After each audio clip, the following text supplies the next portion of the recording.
Cyril Ramaphosa, they undermined him. Look at, hey, how are you? This one, it's a Tom John. Now, bang forget jail. Cyril Ramaphosa. Now, bang shahid. Angikhuluma into engayazi. He imprisoned me, daughter. It's so cultural. According to African culture, umakoti follows the men. They must follow their husbands to Nigeria. Of course, if they become independent, I'm sure they'll have borders. I'm sure they will determine who comes in. Like Helen Zille said, they were experiencing refugees from the Eastern Cape. You cannot fix South Africa as long as you've got open borders. You'll never fix South Africa. You cannot fix Hillbrow unless you close the borders. If you don't close the borders, punish people who come here illegally, irrespective whether there's enforcement or not. You know what is good and what is right. What Nigerians are doing here is wrong. I mean, there's natural laws, or laws from the Bible, or laws from the Quran. Thou shalt not kill. Zimbabweans, they are known for brutal killings. If you're gonna come into somebody's country and start feeding them fake products, you know that is wrong. I blame them. I also blame the government of the day, because the government of the day, they've allowed lawlessness to prevail. It's gonna defeat them again.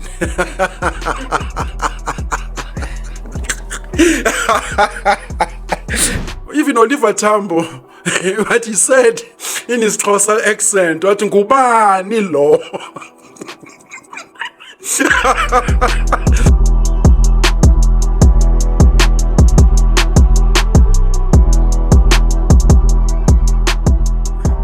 Awe, sanibonani emakhaya, and once more, yeah, we are back with a bang. I hope it should be back with a bang. Yeah, life with Ike Khumalo, and yeah, there's so many things that are happening in this country of ours, the beloved South Africa. As Nkosi Sikelela says, this beloved country of ours. And there's so many things, like I've said earlier, which are engaging us on day to day. But I'm so frustrated in South Africa, like in the words of Thabo Mbeki, who once said, we need deeper conversations other than what happened yesterday in my news. Because I find that sometimes these news, they distract us, and we spend a lot of time arguing on talk shows, who did what, when, and there are so many things that, are concerning. And if South Africans were to find out about those things, I believe there would be a revolution tomorrow, or there should be a revolution tomorrow. And now I hear people saying South Africa is registered. Some of us have known that 20 years ago.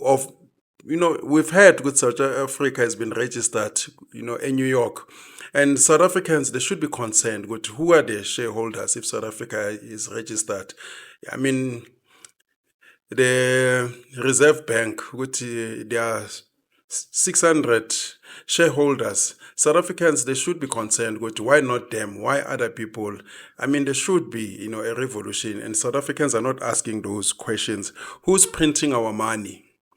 And we hear our money is printed somewhere, in foreign lands. Those are things that are concerning. We should be fighting and asking. But South Africans are mainly concerned, sports, celebrity culture, who's dating who.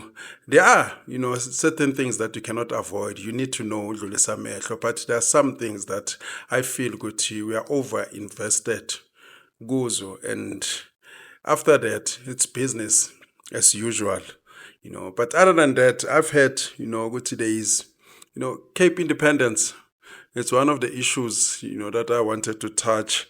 And I've expressed my opinion on the Cape Independence, and I don't know how feasible is that, because sometimes we might be discussing things, and you only to find that in terms of the Constitution, those things are not practical or cannot be implemented, like death sentence. Most people, they will say death sentence needs to come back, and I know for a fact with death sentence will never ever come back unless there is a revolution. We've got the Mkhwanazi case, which decided to do away with death sentence. So the provinces are integral part of South Africa. Even when you pass certain laws, I mean, you've got three spheres of government, which is national, provincial, and local government. So now, how possible is that, for Cape Town to be independent or Cape Province? I know post 94, Cape, I think Western Cape, they had their own constitution, but it was not adopted, if I still remember. And they came up with something like that. As to how far they were taking this federal system, that's another question. Whether they wanted, to be completely independent, that's another thing. Because you'll have to remember how these provinces were constituted.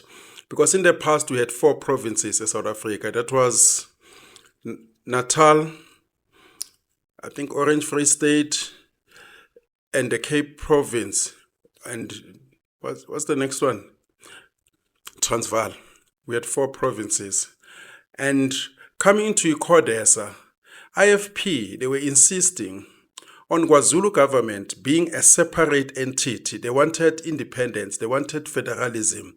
And then it was decided that South Africa is a unitary state, but they will make compromises where provinces will be semi-independent, but they will account to a national government.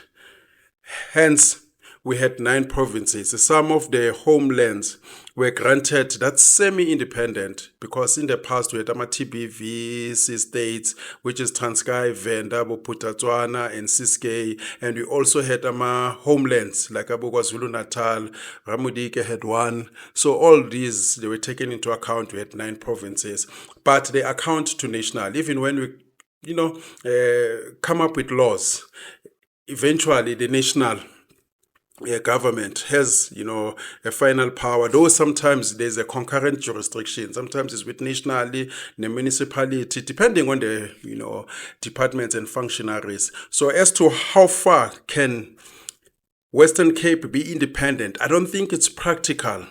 That's why maybe those who are advocating for Cape independence, they're trying to go outside South Africa, approach, international bodies. Like we've seen in, what's this country? In Eastern Europe. It used to be Yugoslavia. It was divided, and separated during the era of Milosevic, Czechoslovakia, where there were wars. In most cases, there are wars. When people separate a country, usually it's never peaceful. Like we've seen in Somalia. We've seen, is it Sudan?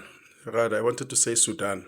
There's North Sudan, there's South Sudan. It was never peaceful. So as to how far those who are saying the Western Cape must be separated, that's, another cause, and that's why maybe they're involving outside forces like Americans. But for me, I can understand the sentiments. Whether it is wrong or right, that's another issue.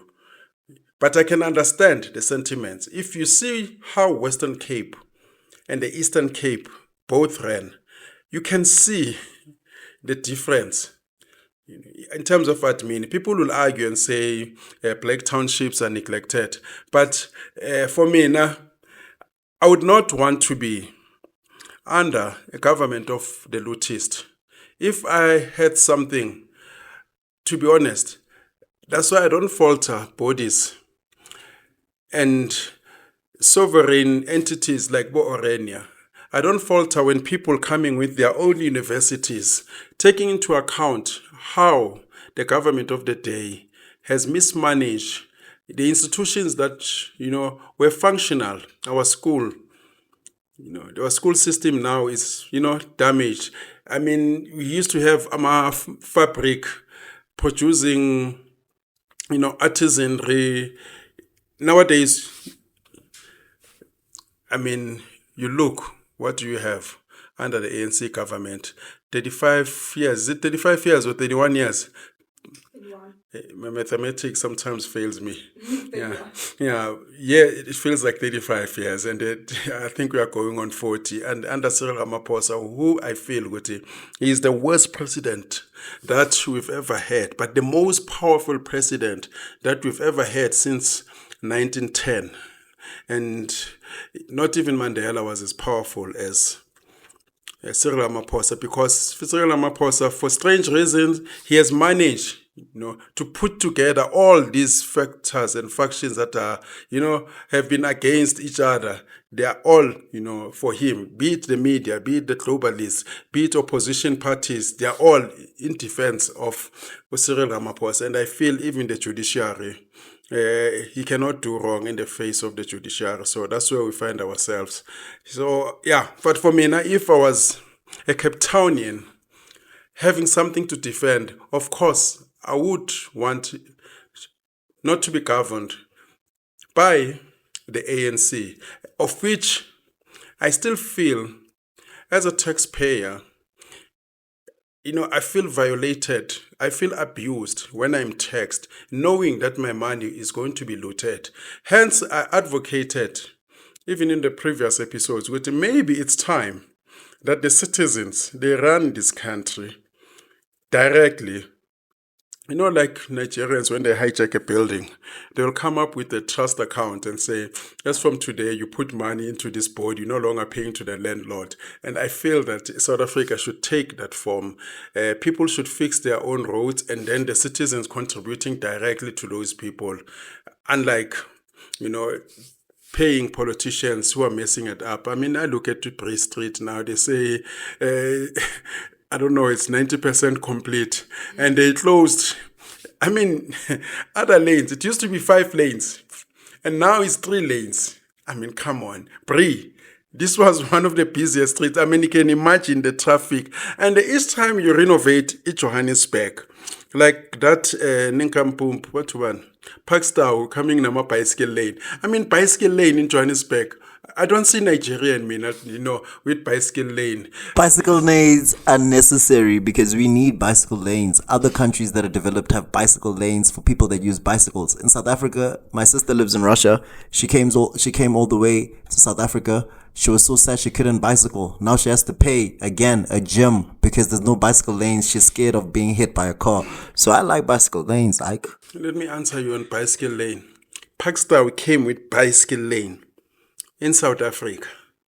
This is not Scandinavia. This is not Europe.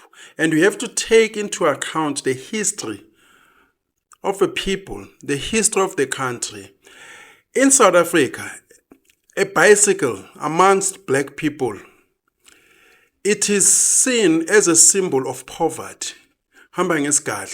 That's why grannies, when they ridicule their daughters, slave queens who love cars, they say, umkhulu wakho ushone anganalo nalo ibhayisikile. It's not, something that is seen, in glorious terms. Amongst the super rich, and who are buying these expensive bicycles, as in about 200,000. But amongst the masses, I don't see the masses in South Africa, people in Soweto buying bicycles and wanting to go to town. I see them wanting to own cars. Maybe, when we've reached a certain stage as a society, we are now like, people in Scandinavia, Finland, and then that will change. But for now, people want to have, cars. They want to go to suburbs. When you reduce them to bicycles, and your politicians, they're driving in blue lights. In Scandinavia, you find a minister in a bicycle. There is a culture to that. But you don't just impose a culture that way, so fast, so drastic. Let people reach a certain stage, being middle class, and then they can think that way. Then they can change a culture. But once they're still poor, you're telling them I'm a bicycle. No. Yes. I wanted to take it back to Cape Independence, all right? So in terms of the law, right? Or rather, what legal or constitutional hurdles would a movement like that face, the Cape Independence one, in terms of law? I said it, in terms of the law, I don't see South Africa being separated or provinces becoming independent completely, because we are in a unitary state. I think our constitution, it makes provision when you pass certain laws. Ukuthi in South Africa, the laws must come from 6 provinces. So now you have to alter that, amend that, how the legislation is passed. I don't think I'm looking at you. I don't think in terms of our constitution, how this democracy was negotiated, they anticipated that one day Cape or Western Cape will want to be independent. I'll have to go to look at provinces and act. I didn't find an act which states that a province can apply a certain act or a certain directive for it to be independent. That's why I'm saying, from where I sit, look, I stand to be corrected.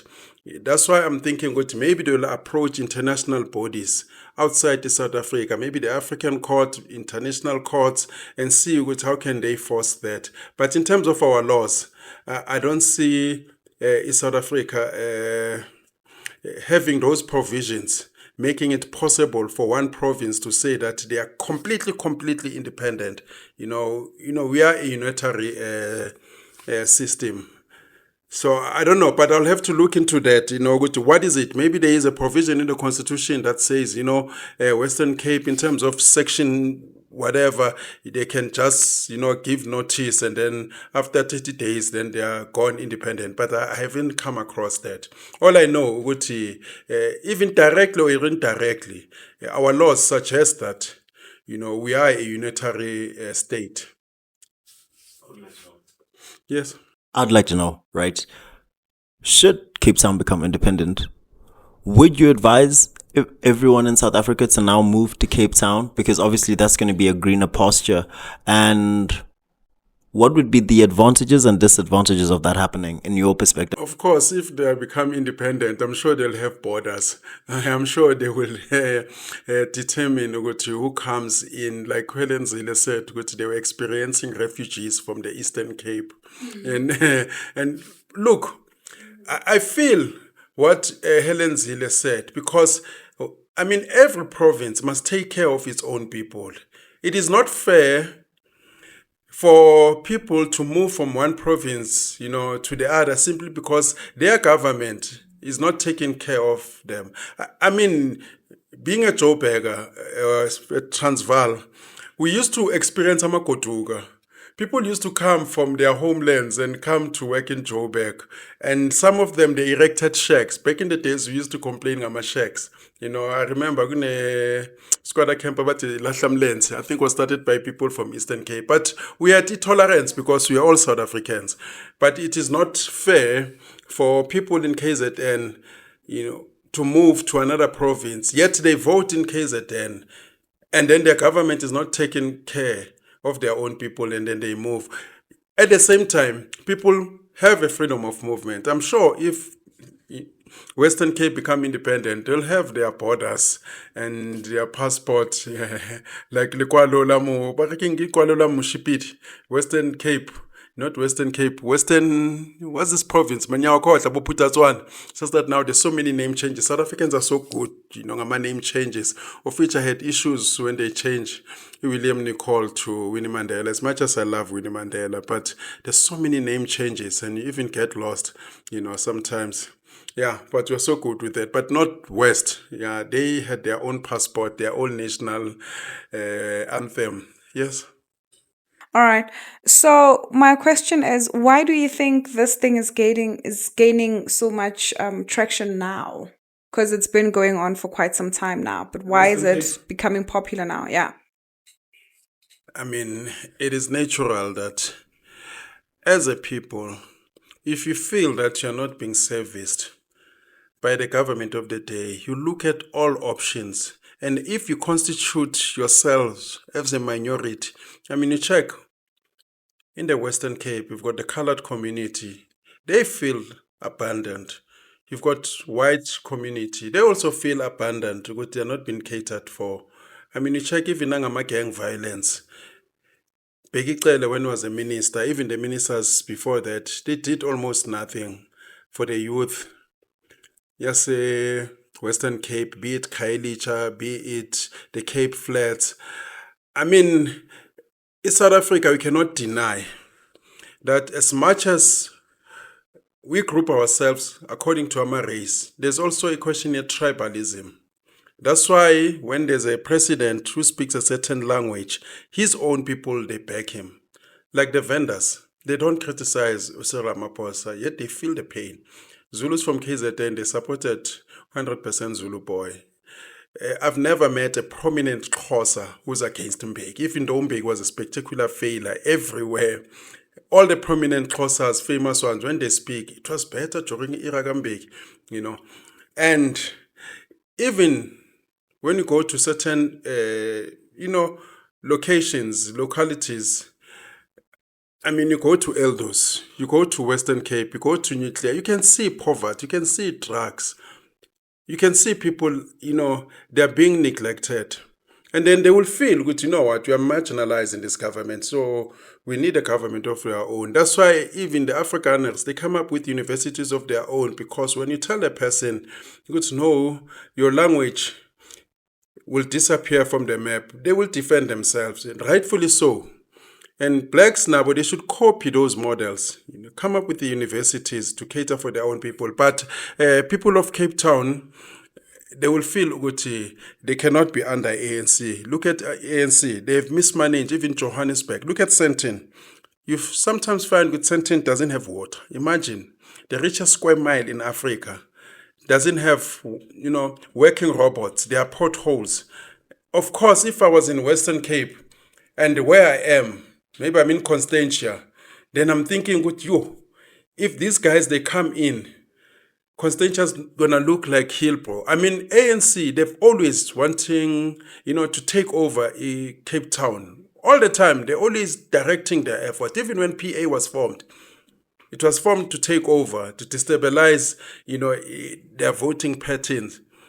I mean, they once had Western Cape under Mbeki. And what did they do? They started fighting for position. Begnabo Squatch and Abo Ibrahim, they were fighting for position. That's what they do. And I wouldn't want those guys back if I was a Capetonian. And you check, most white South Africans, affluent, they move into Cape Town.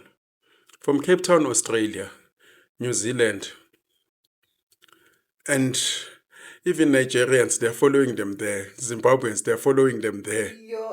And apparently there's a lot of Nigerian scientists. Yeah, they're going to Cape Town. And when they go, these guys, the standard drops. I've seen people that have, attended school Nabo. They go to UJ, UNISA. From there, they apply to UCT. And they know when they come out from the Western Cape, they go to Canada or Devon and say, no, I'm from South Africa, Cape Town, because everybody wants to associate himself with the winner. And if I was winning NAMI, I would protect my gains. I mean, look at Johannesburg. We used to pride ourselves. Small street, Spokerk Street, you would walk there, you'd feel you are in New York. Not today. There are hobos, people urinating everywhere. You'll be robbed. After 6 p.m. winter, forget it. 10 people will come and grab you, lift you up. You'll be lucky to escape without step wounds. Look at Rivonia. It's becoming a jungle. I mean, we grew up saying Sandton. Not today. Yeah. But have you seen that they're starting now to fix the infrastructure? I'm sure you've seen in Fixing for who? Highways for the G20, but it's still for us too.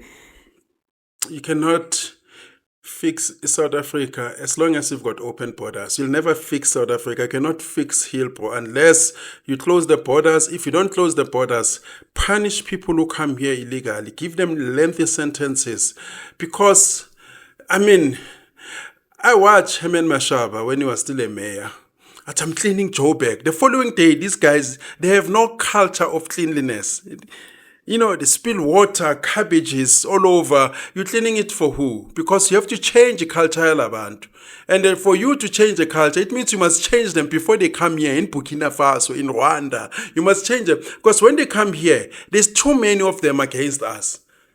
I mean, when they come here, they feel no need. I mean, I'll be fighting people in the CBDs of Johannesburg. Somebody just urinating. I say, you're messing up my country. I mean, I see a person dumping next to the, outside the dustbin. I'll be fighting these guys, and most of them, they're foreigners. I say, can't you see the dustbin? Where you come from? They see no need. You see an adult, and the next thing, this guy is in Uber Eats. I've been fighting guys at toilet in malls, guys urinating. One of them was doing number 2, and I was washing my hands. This guy comes out, his Uber Eat. He's got a bag. I says, my man, aren't you going to wash hands because you're handling food? He doesn't comprehend. He doesn't have that in his head. Now we are socialized differently. That's why I normally say, South Africans, they can say that we think we are better. Black people in South Africa think that we are white. We are socialized differently. Even our cultures, Swazi, Ndebele, Tswana, Sotho, iyafana. We know when to slaughter. We know when to do what. We know irrespect. These guys who are coming here, some of them, they come here with criminal records of biblical proportions. They've been involved with much genocide. And then you tell this person, which, you know what, there's a paving there. They see a paving. They take, all the remains there and they go put them in their houses. I mean, check in the cities. Look, the buildings, nice architecture.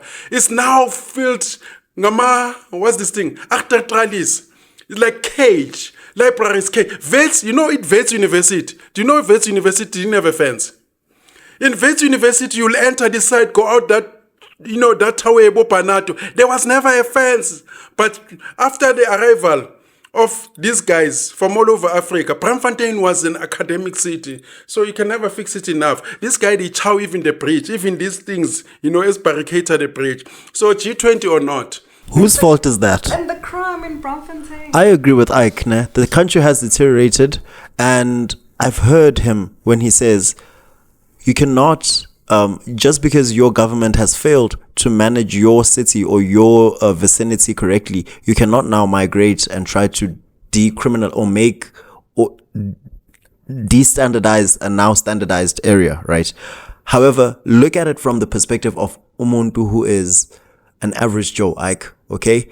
The government has done the fuck-ups that they've done wherever they've done up there. Now they're affecting the people at the bottom. All the people at the bottom know is that if I get to South Africa, they've got paving, my man. I've never seen paving in my life. If it was me, I was going to take that paving, ngiyogwakha indlu yami, so I can stop living in a hut. That's the mentality that's been conditioned into them. By who? Their own irresponsible governments. So do you really blame them, the low people?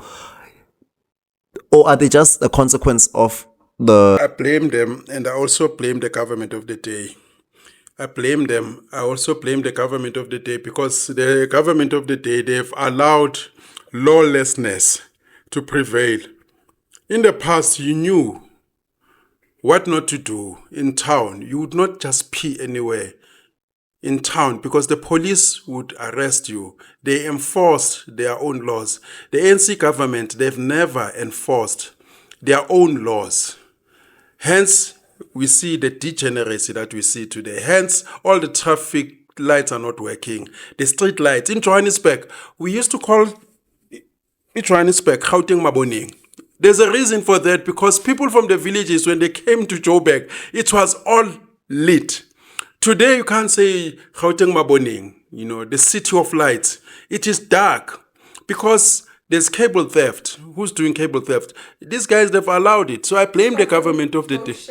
Yeah. And beside load shedding was created by them. I mean, they were told, the most educated president, Thabo Mbeki, was told to build power stations. He did not do that. He was so busy pleasing the globalist, implementing structural adjustment, cutting here, cutting that, including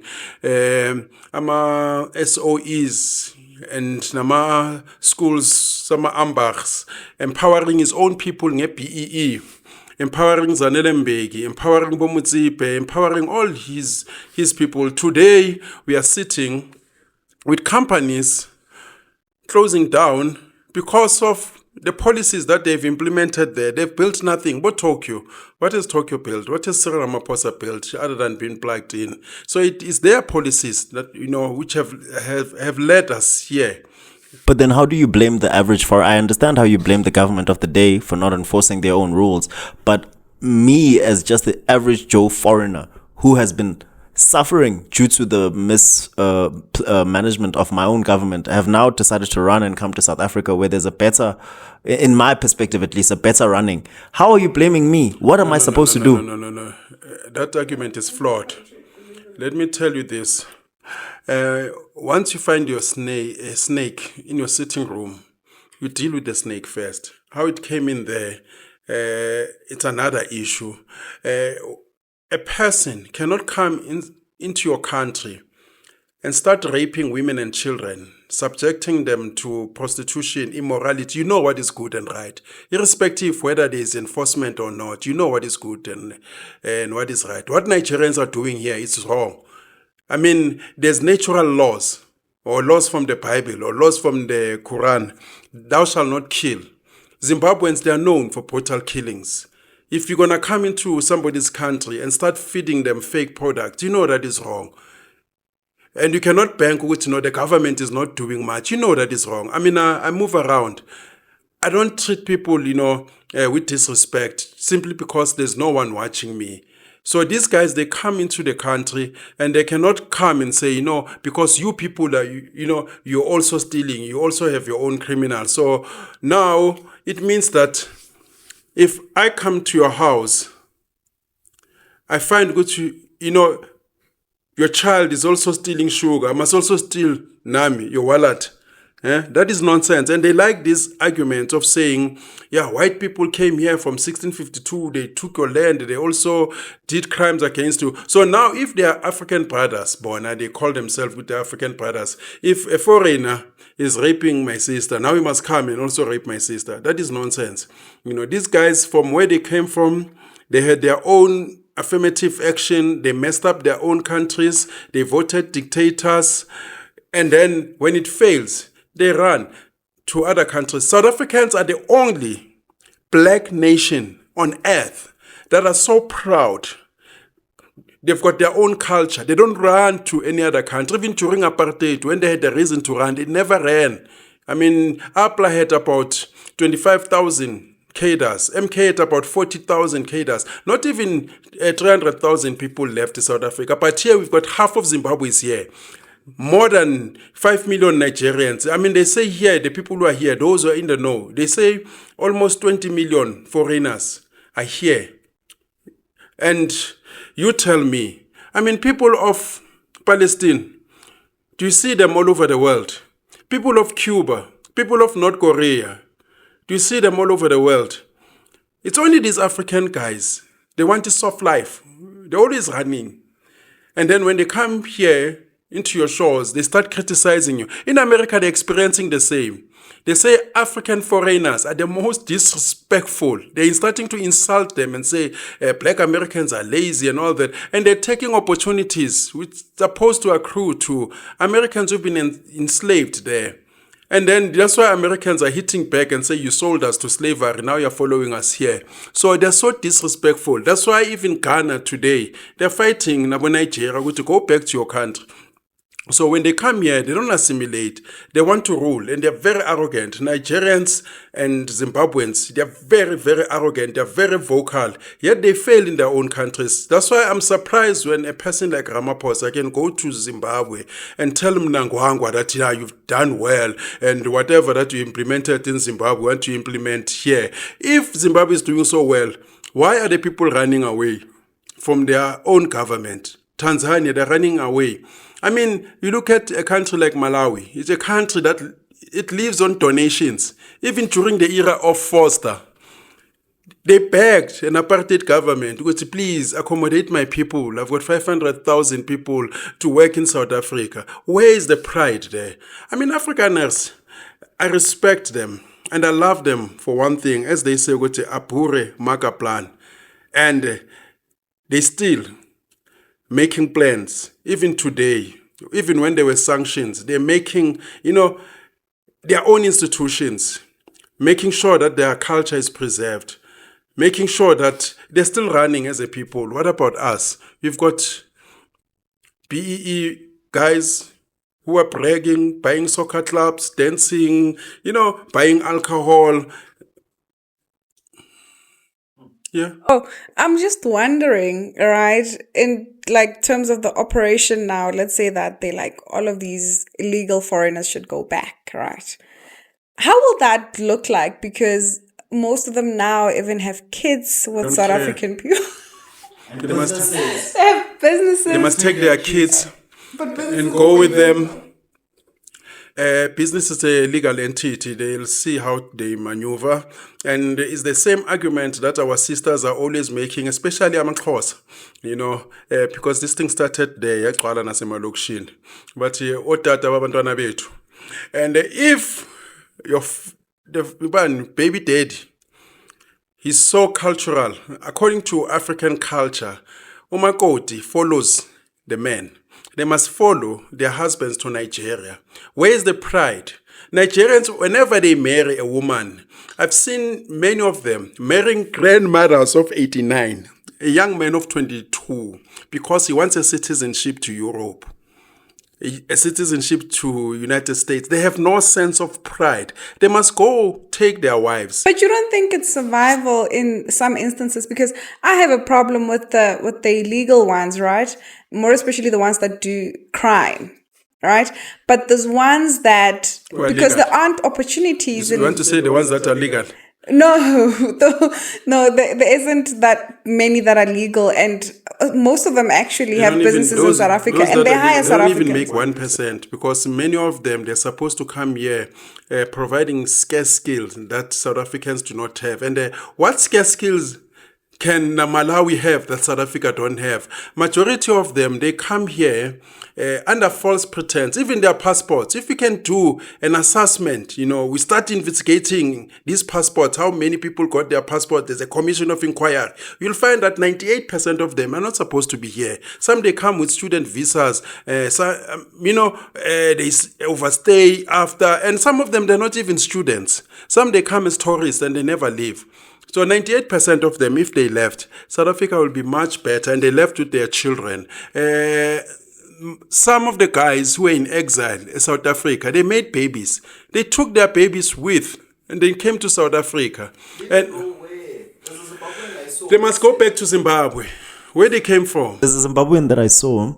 They said to him, "Hamba buyele Zimbabwe." Then he said, how about you as a South African, uye Zimbabwe? Then come back and tell me if there's anyone that can live in that country. Nonsense. The question that I'm asking is, I met another Zimbabwean guy who didn't have opportunities in Zimbabwe, and he came here to be a bricklayer, right? He's bricklaying and he's washing my car. And I felt so guilty. I allowed him to wash my car because he said to me, because if I don't wash this car, what's next besides crime? No, then he's blackmailing you. Besides crime, you must go back. Therefore, it means now everyone must threaten, the whole country and say, guys, if you don't give me work, then I'm going to come to your house. People must be creative. And these ones, can I continue? These ones who are foreigners. They've got their own country. They vote in their own country. They must work the land. I mean, they took land. They are bragging, Zimbabweans have land. They must go back and work land. And there's always an alternative. When people saying there's nothing, it means, the options are difficult and they don't want to take those difficult. They must plant vegetables. Do something, wait for the rain, go to the rivers, plant. But now they come here to South Africa and then they start violating South Africans. They start telling us, now we must go to Zimbabwe. And I can tell you one thing. All South Africans who are married to foreigners, those who've befriended them, those who've sleeping with them, those who are joining with them, if South Africans were to disappear in South Africa, including your foreign boyfriend, they will celebrate because they want to substitute us. This is a Trojan horse. These guys don't love us. You can tell, even during our discourse, whenever we're crying a crime, I'm a foreigner, which is there, they feel you are being xenophobic. And even South Africans, they are now afraid to voice out their opinions. If I'm in a relationship with a foreigner, and this person is going to suppress me not to speak my mind, that person doesn't love you. I can see Nigerians. What is the crime in Nigerian? Prostitution, drugs. Where do Nigerians work? Ethiopians, when they come here, they're selling these fake products that they manufacture themselves, Somalis, fake products. They employ no one, and they're giving our kids poisons. And if you raise that, if it's xenophobic, then there's a problem. If I have a partner who's a foreigner and each time I raise this issue and then I'm labeled as xenophobic, but yeah, now he can criticize me. Now I must also join him and say, yeah, South Africans are xenophobic. Take your kid with a flat head and go to Nigeria. You know, ngekhandle flat la emuva. And the South African women, I must emphasize this. South African women, like I've said, they're the most beautifulest in the world because of a variety. In the world, I'm not making a mistake. In the world, even Zulus don't look the same. Colors don't look the same. They look Indians, they look, Philippine, even white people in South Africa. Some of them, they've got curves, they've got bumps. Even Botswanas, beautiful. But now these guys are coming. There is no turn in Nigeria. All women in Nigeria, they're ugly. So they're coming here. They're coming here to mix their genes. In the future, in South Africa, we're going to have a child who's a girl child of 14 years. Long, not even tall, long enough, And this kid will be wearing size 14 shoes. No figure, no calves. A 3 of note, if, at best. A 3, not even a 6. Looking like a man, because of South African women, they are so open. South African women, because they love money, they are the only species on earth that they will sleep with any Godzilla for the sake of money. There are so many people who are poor. Indians in South Africa, you can see they've protected themselves. And I also blame men, because South African men are weak. They've allowed this feminism to push them left and right. It's a subject that I didn't want to get into, but it just makes me boil, because South African women, they love money and they forget which money is temporary. It comes and goes. And these guys, when they come here, they're from the villages of the villages. You check these celebrities, females, they date these guys who are coming from villages in Nigeria. And then after they've been disappointed, because eventually they get disappointed, they go to South Africans, ngabantwana abaningi nje ongaunderstand abogodongo. So when they get there, they lift the standard so high. When they come to South African men, yet they've been mesmerized by this guy who's coming from Tanzania, who was like Bushiri, pale, dusty, ashy. I mean, you check Abo Bonang, the guys that they date, Abo Spaniban. Come on, South African women, they don't love themselves. That's why I'm about to name la. Kuno munye umuntu mawuthi uyambona lo. I won. Body count ka 5,000. I won lo. But they allowed that. Yeah. I think you have more to speak about on the yes. Yeah, but African women have lots of body count value, and African women as a whole. Let me tell you this. The mental illness, it is crazy. People may say whatever, but if you've slept with 50 people, because women don't sleep with people unless they have a feeling. It means you have a feeling for 1, 2, 3, 49. You carry these people, they're imprinted inside you. You meet me, I'm number 52. You want to compare me with all these guys. What normality can reign from there? That's why in the Bible, even Moses was told to destroy la baba and you keep la baba ma virgin. The book of Moses in Numbers, there was a reason even God told Moses, it doesn't la baba ma body count. I go up. So because he understood. That's why other cultures, Aboma Muslim, whatever, they emphasize that because we must guard women. Women, they're in danger.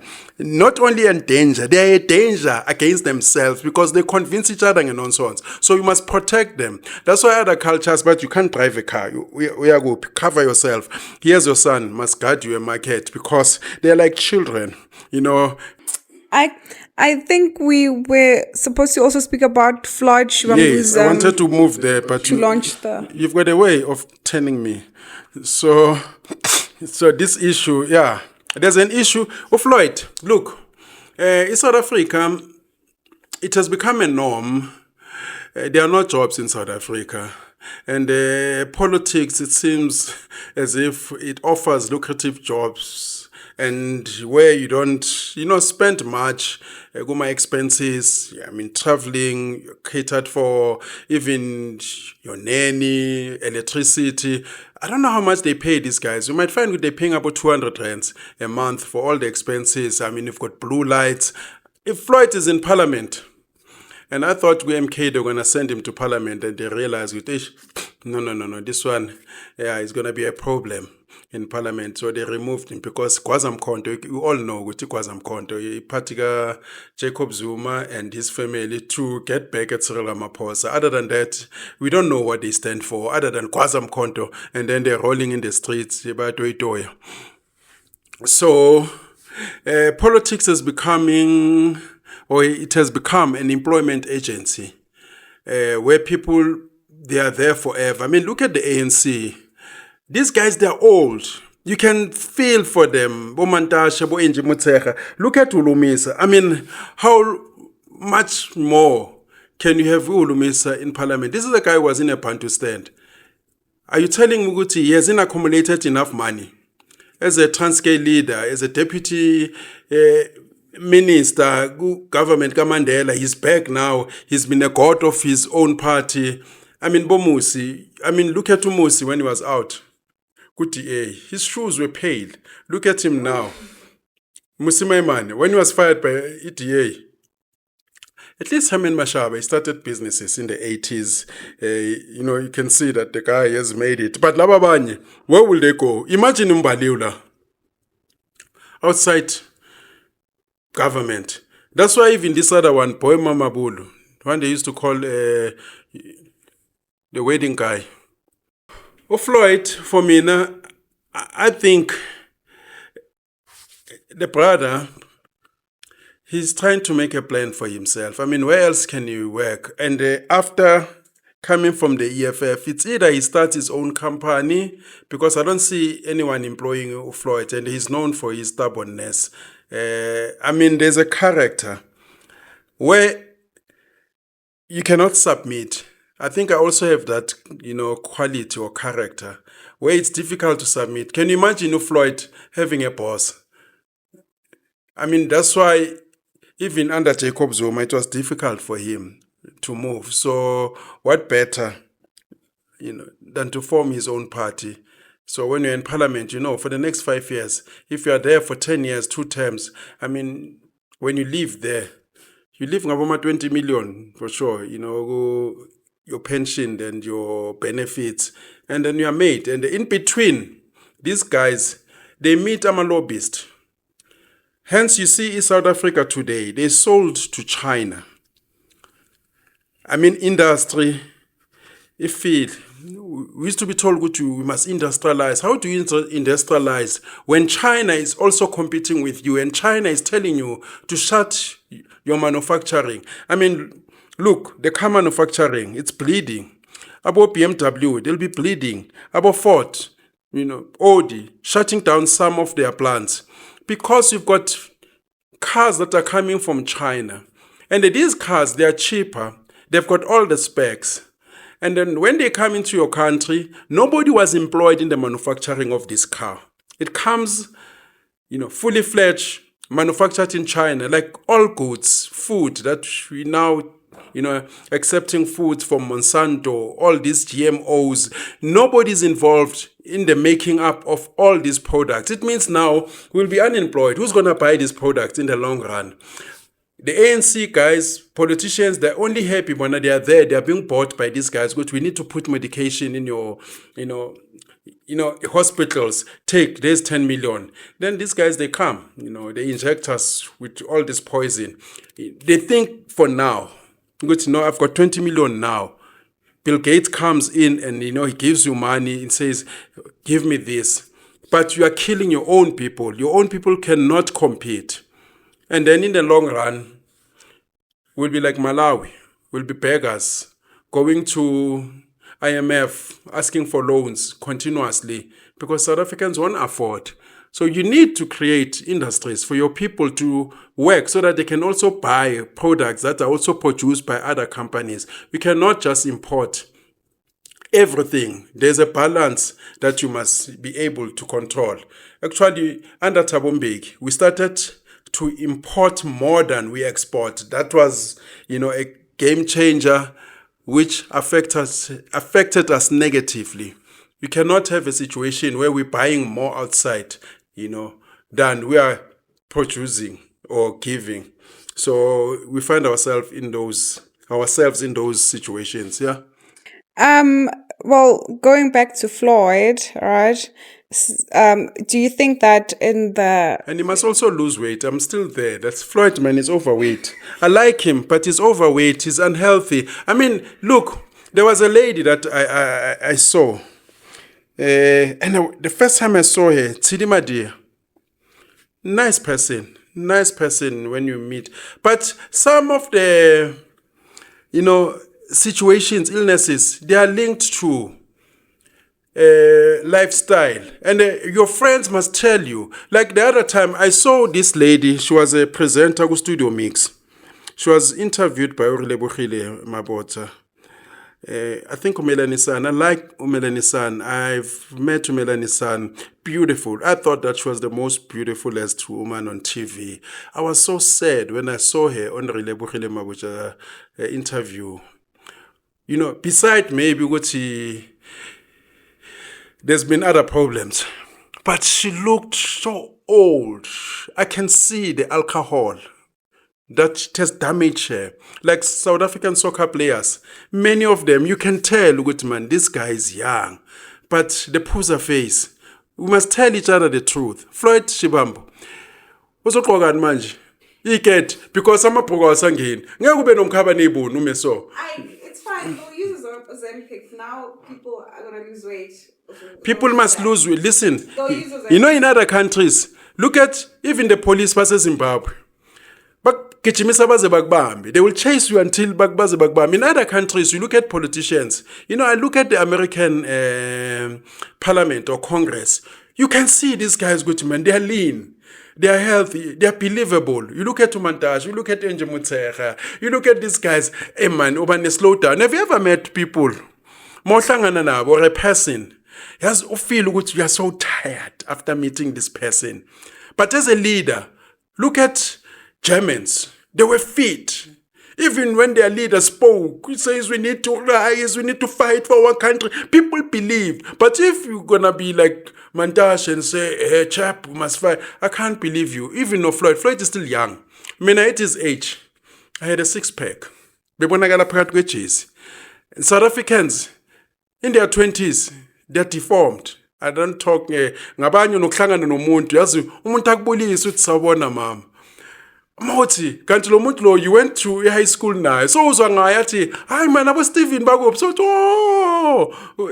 we're in high school together omunye umuntu uyambheka man awusamboni kahle because of utshwala, the lifestyle, people that are overweight bashanga ama double chin, double stomach. Abanye nokubabona ba join i-gym manje December and they like joining i-gym ngabo September.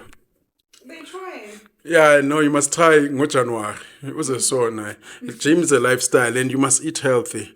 Our politicians, and they take into account that now these politicians, they've allowed all these GMOs to come into our shops. I mean, you buy a chicken yakhona we fry, we cheese, and noma ungabeka umlilo kaSathane. Mawuthi inkukhu yakho imanzi.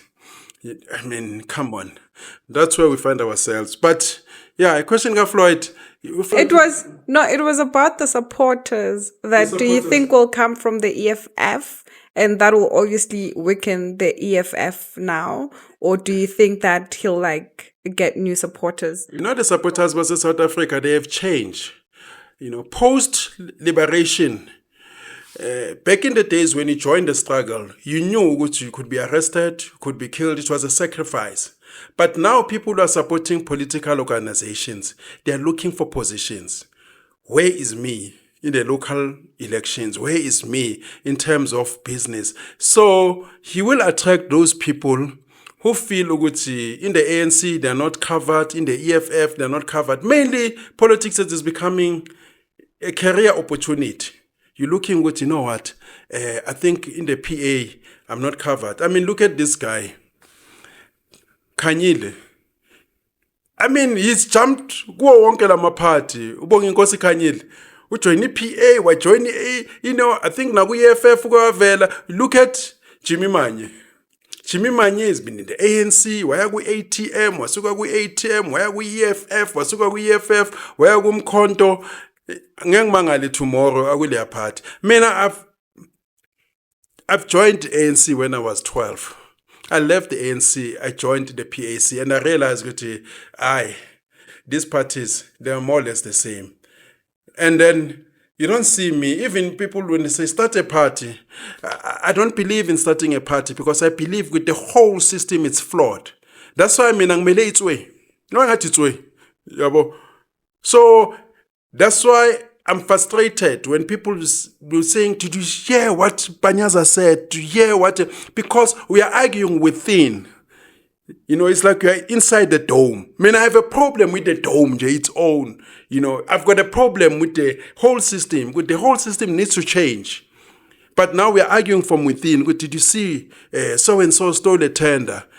Mina ngokuya ngami nje bekumele izaduma. Yabo. Masibona lo skip esiyellow sidome, blue, red, green. Yawe yazi itswe. Masithi itswe. So, yeah, mina ngimele itswe.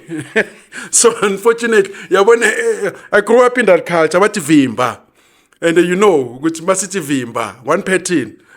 So unfortunately, South Africans we are arguing amongst what this guy did, you know. So that's where we find ourselves. Even the commission, the Madlanga Commission, I don't think that it will come up nama results that these guys, even if, you know, the results are good, they will implement them. Here we needed an MPA to prosecute these guys. We needed Mkhwanazi to make arrest, Masemula to make arrest. Instead of taking dockets, 121, left and right, take the docket. Whether it's complete or not, I'm not as arrest, but you know, there's still investigations. Arrest. You will see if, you know, there's successful prosecution. But take the dockets. These dockets are 121. If there's accused number 2 to 3, arrest that person. Investigate for a year. If that person get we are poma get we are sued, that's another case. But arrest. But unfortunately, they've been investigating left and right. Yeah, so it is crazy. So for me now, I feel that we don't need a commission of inquiries. We need the special, you know, units in the subs to do their job, you know, fraud division, whatever division that should be involved to make them arrest. That's why I never understood it. Long before Mkhwanazi made a press conference, what stops police from arresting people? Do you need a minister's authorization to say DG is implicated in crime? And they tell us every day, even Cyril Ramaphosa, if you can ask Cyril Ramaphosa, no, I don't interfere with the judiciary. So, therefore, arrest these people. Even though we know that they interfere, like Thabo Mbeki interfered with Pikoli when Jackie Slaby was arrested. And there are so many of them, they are criminals. Some of us, we've been saying, you know what, these guys, the way they move, check my lifestyle, I'm a lifestyle zwabo. We need lifestyle audits. Some of them, they live beyond their means.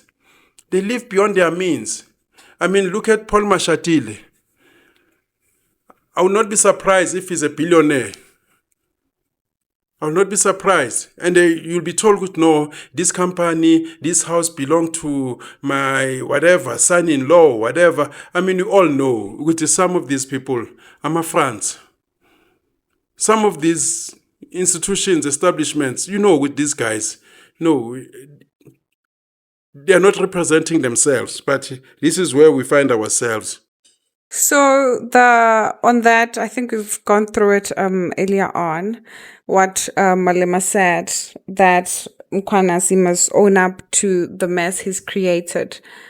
Do you think that this is a justified call, accountability, or some sort of... I don't take Malema seriously. Malema, I can tell you, I'm surprised sometimes people when they still take Malema seriously.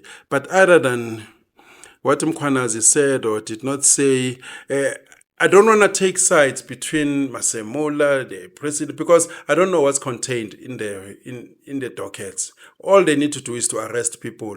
And then evidence, you know, is all unravel, which who did what. Like we've, you know, already starting to get my hints. They contributed to CR17 campaign. You know, that can only be shown if the matter is before the courts, there's investigations. So the commissions, I don't have faith that much, because sometimes the term of reference are coined by the very same politicians who are corrupt. But Malema, I mean, this is the man who's associated Nabo Mazoti, guys, the rumor, EFF, it was funded by some of the guys who are cigarette smugglers, alcohol smugglers.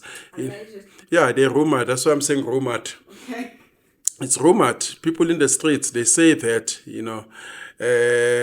this is the guy who's had a position on Pravin Gordhan, contradicting positions for and against, on Mkhwanazi, on Thuli Madonsela, on Ramaphosa, on Zuma, on immigration. Cyril Ramaphosa, not Cyril Ramaphosa, Julius, he will say this today. Tomorrow he's saying something differently. So I don't take him seriously. He'll contradict himself, and his minions, they'll also move, whenever he contradicts himself. Don't be surprised tomorrow when he says Mkhwanazi is a hero. Tomorrow again, or day after tomorrow, he'll come and say, Mkhwanazi must go. That's Julius Malema. He operates that way. I think he has a short memory. Somewhere he needs people. You don't think it's because it keeps on developing the stories? Yeah, but sometimes you cannot be consistent in being inconsistent. I think he kind of is consistent. But, where is shame there? The people who are listening to you. There's one thing about me that you'll appreciate. I'm the most consistent person that you can ever come across. On Jacob Zuma, I'm consistent. On Ramaphosa, I'm consistent. On all the guys. And when I move, I will tell you I'm moving because of this. It must make sense. You cannot just wake up tomorrow and say Pravin must stay. And then you come tomorrow and say Pravin must go. And then you say I'm making decisions as I go, like pay as you go. That's nonsensical.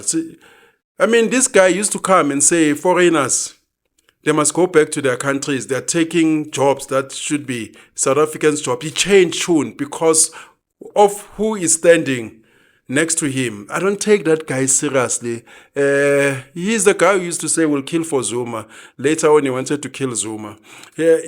Come on. So a guy like that, he has no place, amongst revolutionaries. He might be flamboyant to his crowd, and I don't even see that, It's just that South Africans, they're looking for a messiah. That's the problem that I had. Mkhwanazi has done enough. He revealed good there's 1, 2, 3, and some people saying, okay, we can see, the paper trail. After that, South Africans should take over from there. You cannot expect Mkhwanazi to identify a problem and then he must solve the problem. Then he must lead us. You're putting a lot, Mntwana Wabantu. He's somebody's child, he's somebody's father. He's done more than enough, because South Africans don't want to take responsibility and say, okay, Siyabonga Mkhwanazi, we'll take over from now on, because we are so used to Sarafina. Since the Americans, they made our struggle to be a Sarafina, there's one Mandela raising the hand. We did not go like that. South Africans must take charge, but South Africans are cowards, because they want to live their normal lives. Baphuze expensive Hennessy, amanye fakers, thengiswa Ethiopians. And then from there, they watch the struggle on TV. They watch it on Twitter, and then they make comments. They don't want to be active. Like, they were never active during apartheid. Sometimes I'm surprised when they say black people fought against apartheid. We fought against apartheid. We were few. And they ridiculed us. They insulted us. 1990, when Mandela was released, they all became comrades overnight. In a community, maybe of 500,000, you'll find 10 comrades. 10 apaya. It's just that we had influence. So the general masses, they're a problem. That's why there's a philosopher who said, you must guard yourself. Once you're standing with the majority, you're in a difficult place. You're in an unfortunate position, because you must never think like them. You must never have their own problems. Unfortunately, some of us, we came from the masses and we love people. We find ourselves, Namama says, Mina, if I chosen differently, maybe I'll be an industrialist, a capitalist of note. Unfortunately, sometimes I hear people, but Ike, they shut him down. That's why he's so vocal. I've had opportunities, to lead. I've been favored, but I've always had this thing with him and the masses. I'm with the masses. I came with the people. Why are you picking me, only me? So that's where we find ourselves. But if I were to restart my life all over again, I think I'll be the oppressor. I'll ask God to make me to have the heart of the oppressor, because the general masses, you cannot save them. That's why you look at the history of the dictators. 90% of the dictators, they were revolutionaries. They walked with people. Then they realized with them and these people, you cannot save them. They argue, they like stupid things. Bathelana ngamanzi, bathi spring day. You told umuntu omdala, yabo. But ayazini ngiyabashiya labantu mina. Yabo. That's why kuza ama-globalists, but doesn't Joe leave these people. You'll be working in a company. Abantu bafoma i-union balula into ezidom, then kuze somebody who's a shareholder athi, my boy, come this side, join me, and leave these ones. And 10 years later, they'll still be there. I mean, I fought many battles in the arts, trade unions. You find people there. Today, they're still fighting for the same things, but they refuse to be part of the collective, to fight these, problems. You find actors, musicians dying poor over things that they could change, which is sad.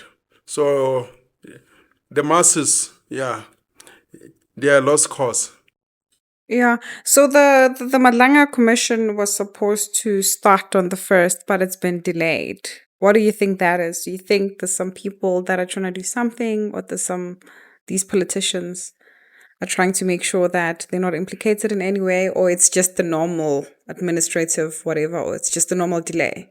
I was a delay. I was hoping to hear what is the delay about, whether it's securing venues, whether securing evidence. I never really got, the crux of it. That the reason for delay is the DOJ delayed in provisioning essential IT or ICT infrastructure. So they didn't have any IT infrastructure. That's why they could not start the process. But isn't it typical of South Africa? Once you say you're going to start a project on the 15th, you should start. I mean, the Chinese, once they said they'll build a hospital in 3 days, they did that. So South Africa, you always have delays. We've got this thing of African time, of which I've never understood it. And for me, it is a disrespect. You can see it even in Nangama games. They say the game will start at 3 p.m. and it starts at 4 p.m. So South Africans, delays. And delays, they cost people money. In this case, when you delay, people are hiding evidence. People are maneuvering, Even Nangalama files, I'm sure people are destroying evidence.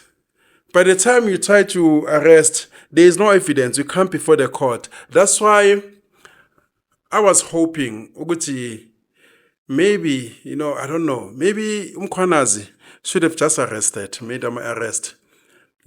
Before announcing, I've arrested 1, 2, 3, he's linked to Mkhwanazi. Even Mkhwanazi, they should have arrested the guy.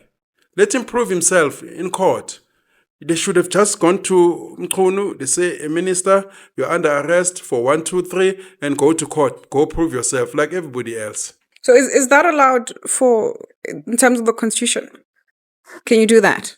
They often say the executive don't interfere with the judiciary. We've got separation of powers.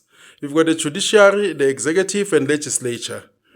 The police and the NPA, it is said even in the constitution they should prosecute, I don't know what section is that, without favor or fear. It's one of the major section that says the NPA must prosecute without fear or favor. They should have just done that. Once the police have investigated, hand over to the prosecutor make an arrest, and then the executive must wait there. Because in terms of the constitution, I think it's section 8, which says that the executive, the judiciary, and legislature, they're all subject to the constitution. They're all, under the constitutional democracy, even though the separation of powers is not 100% absolute, but in these cases, Cyril Ramaphosa should have just watched. Like, they prosecuted Uzuma. He was a deputy president. Thabo Mbeki released him. We expected that. But you know what, Joe? Let me release you and then arrest. Abu Cheki Silebi. Arrest them. Nangu Speaker of Parliament. Just that these guys, they have weaponized the judiciary. They have weaponized the police. It depends which you belong to a faction. If you are not with the ruling party or the ruling factions, even if they arrest you, when they go to court, there will be no evidence. They can arrest you, only to find with my figure court and evidence. We've seen Abu Zizigot because you are favored. By the time you appear, they ask the court. There's a section in criminal law. I don't know whether it's 342, so I forgot. If the matter has been postponed for a couple of times, you ask the court. You know what? I will treat you months, and then they do that because there's no evidence. So they can do that, and I suspect it's gonna be the case. Ngalama docket la 121, many of them will go scot-free. And also, they have also crippled the NPA. They have no capacity, but he has said it, even the budget. Many people who were good, some they used to serve during apartheid, they've since left. They've went to open their own private practices because of these ANC guys. They've let skills to go into other countries because of these laws of theirs. And then we no longer have people who could investigate, build things like we did, the rail infrastructure, industries. Now we must go to China. Even shoemakers, we no longer have shoemakers. Imagine that. Boiler makers, the blue collar, things that we used to produce, they've killed that deliberately. The most intelligent president, Thabo Mbeki. But hey, Cyril uyamshaya man. Umshaya njalo. And unenkani. So the MK party has been trying to push to bring a motion of no confidence against Ramaphosa. Yeah, they were established for that. It's the party that was established against Ramaphosa. After that, they have nothing. It's like the EFF. Since Jacob Zuma left, they just fell flat. They've got nothing to add. So what do you think is going to happen? Because you've been saying that Cyril is the most powerful president and all of that. He's going to defeat them again.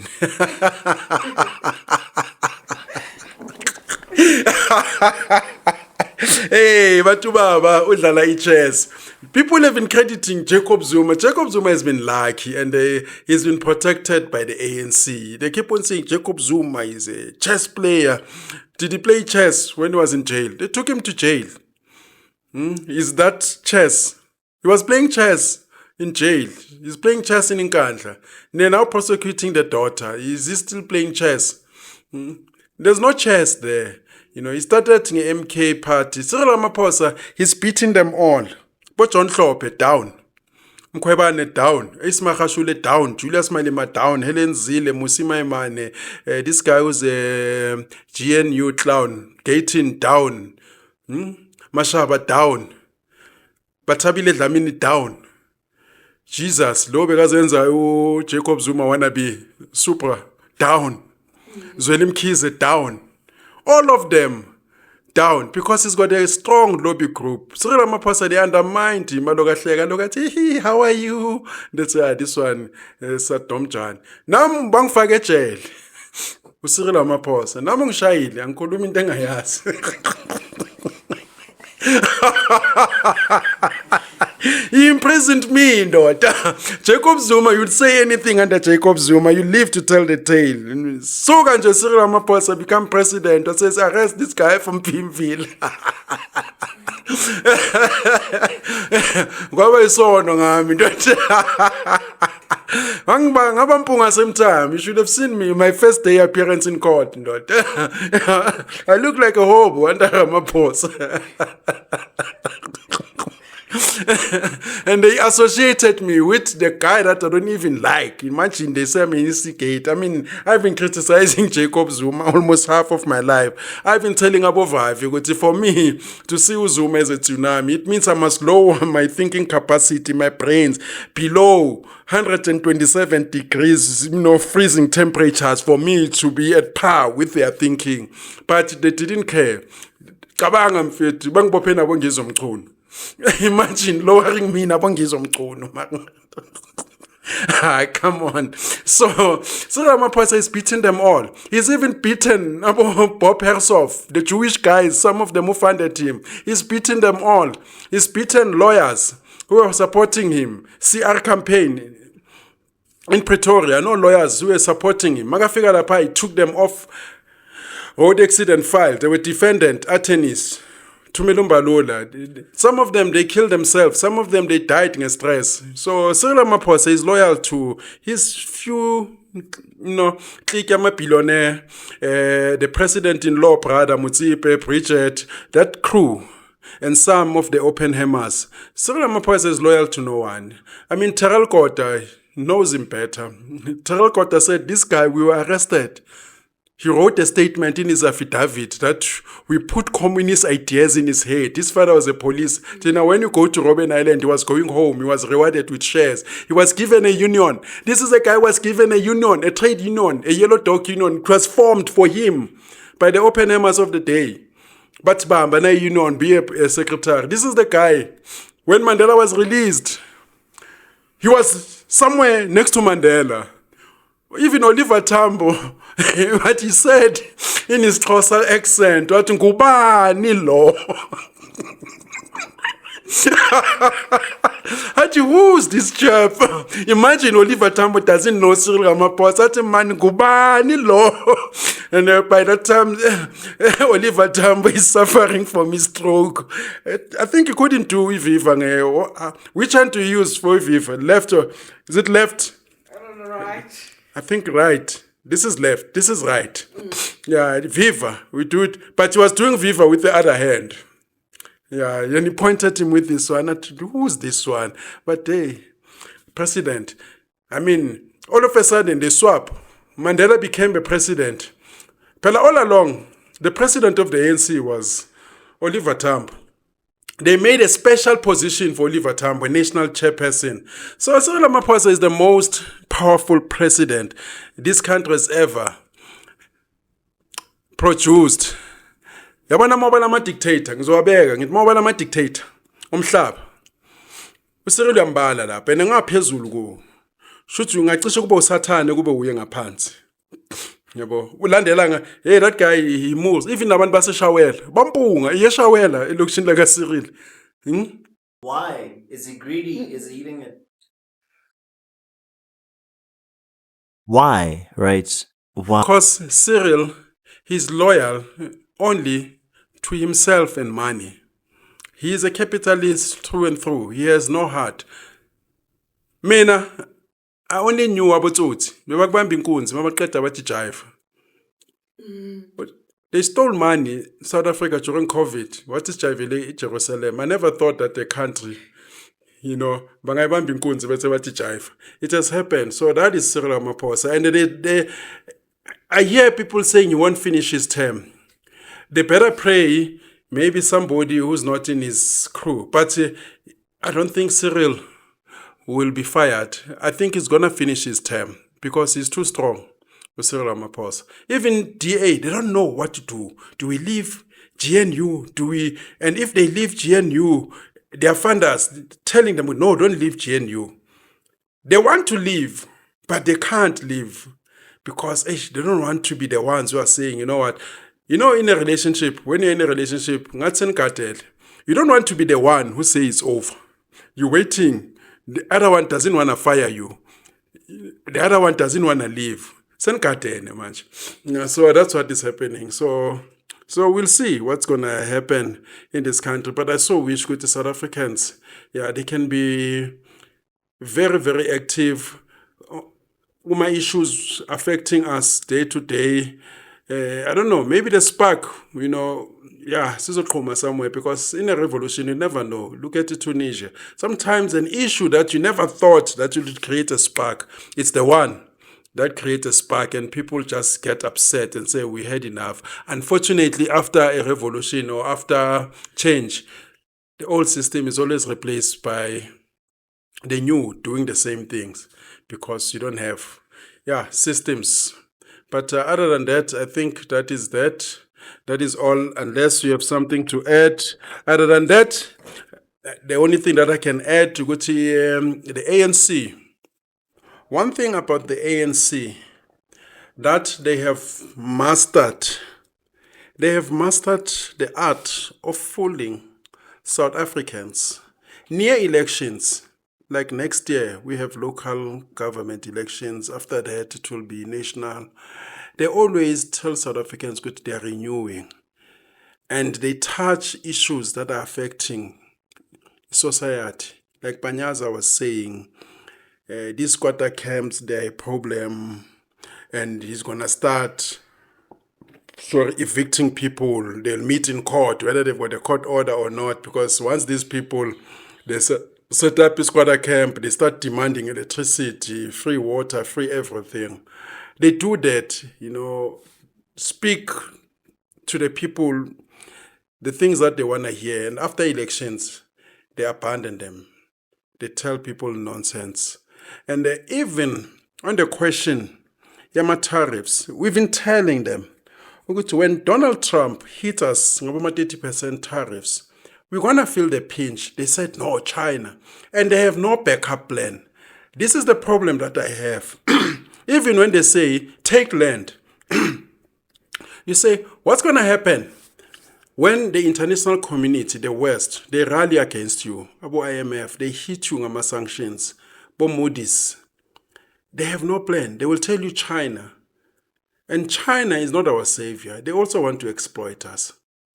They also want to send their products here, products made in China. So that is the problem that I have in ANC. I've seen it during the 2021 riots, where there was no petrol in Gauteng because we were told that the trucks are stuck in KZN. Bread was scarce. People started to fight amongst themselves. And I can tell you, all these people who are saying, take land, do this, radical, economy, transformation, this, wara, socialism. Once we are sanctioned, there's no food, Kuma shelves, they're going to start fighting amongst themselves, like we've seen in other African countries. So this is where we see ourselves. These guys, Eliatni plan. Yeah. So Atin Upanyaza Ganti, why did they allow it? Why are they not allowing it anymore? Like, what happened? Change of heart? There's no change of heart. He's saying it because it's near elections. Ramaphosa, during his first term, when he was campaigning, he said no one will come from nowhere and set up a spaza shop amongst the people. We won't allow that. But we know very well that he allows illegal immigration because he's got mines in DRC. He's got interest, go MTN, go Nigeria. That's why he went to Nigeria to apologize. When Nigerians were killing South Africans, he went there. That's why they took our soldiers to DRC to safeguard their interests. These guys, the ANC, they are like an octopus. Their claws are all over Africa and corporate South Africa. They want to exploit Africa at our expense. That's why they will say nothing when our borders are open and we are affected. But near elections, because they are being voted by South Africans. But in the future, it will not matter because South Africans are being replaced. We're going to have a Nigerian president maybe in the future. We are being replaced at record time. South Africans are not working. I mean, I've seen Lapago Roslin. There was this NGO marching saying they're employing over 5,000 foreigners. Companies that are doing that deliberately. Government not punishing them, because if government went in there and find these companies and physically arrest the CEO, they will stop doing that. But they don't do that. because they want that. Because bancenge ama-shares wabo ngale. There was a time when not Cyril, this one, Mbeki, Zimbabwe was owing us 5 billion annually from Eskom. Mugabe refused to pay. He said, Thabo Mbeki's got mines in Zimbabwe. They won't enforce, the debt to be repaid. King Mswati owes us a lot of money because we always gave him 5 billion, 3 billion. When is he repaying? They won't. So, ANC delelise ngawo wonke umhlaba. Because they've got shares all over. About Tokyo, we are told, coal mine, Mbete, they're running my transport services all over Africa. That's why they won't do much. Issue immigration.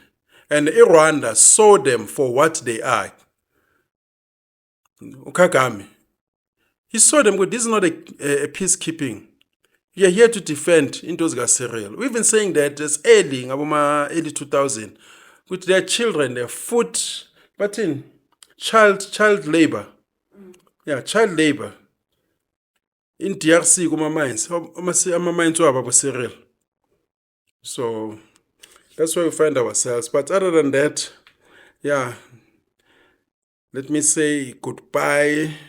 And as they say, with the comment, share, subscribe. What else? Like. Peace and out, yeah.